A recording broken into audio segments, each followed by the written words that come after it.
Hi everyone, this is Dr. Priyadashni from Vardhan Hospital. So let's discuss about a common topic today.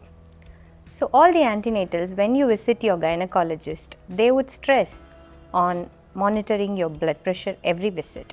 Why is it done so? Any increase in blood pressure which is more than 140/90, that is systolic more than 140, diastolic more than 90 has to be treated.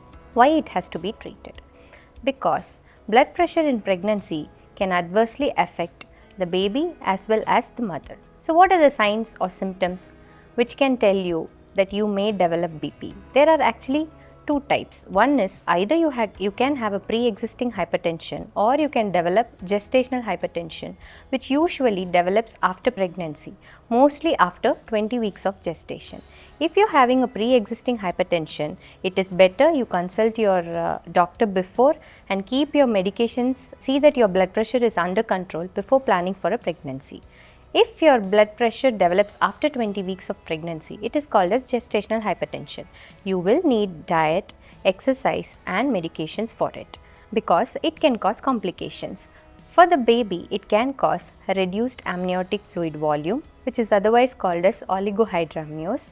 It can cause preterm delivery. It can cause placental separation leading to abruption. It is nothing but sudden bleeding during pregnancy, which may need an emergency C-section to save the baby. And for the mother, it can affect all the organs, kidney, liver, lungs and heart. It can cause seizures during pregnancy, that is called as eclampsia.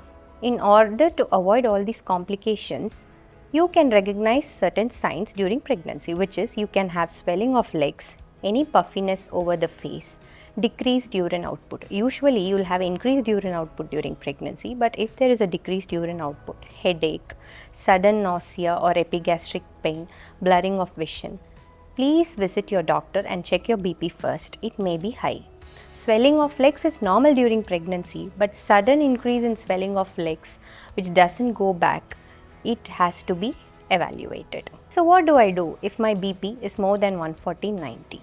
You will be monitored, that is your BP monitoring has to be done, your fetal growth monitoring has to be done through an ultrasound, and then you have to restrict the salt in your diet, take a lot of fluids, you have to exercise, and then stress level has to be reduced, and definitely you will need medications. If medications does not control the blood pressure, you will have to deliver early also. Usually patient hypertensives, usually we deliver according to the severity of the blood pressure, we will take a decision on your delivery. So if you have any of the symptoms which I mentioned before, please do visit us at Vardhan Hospital. Thank you.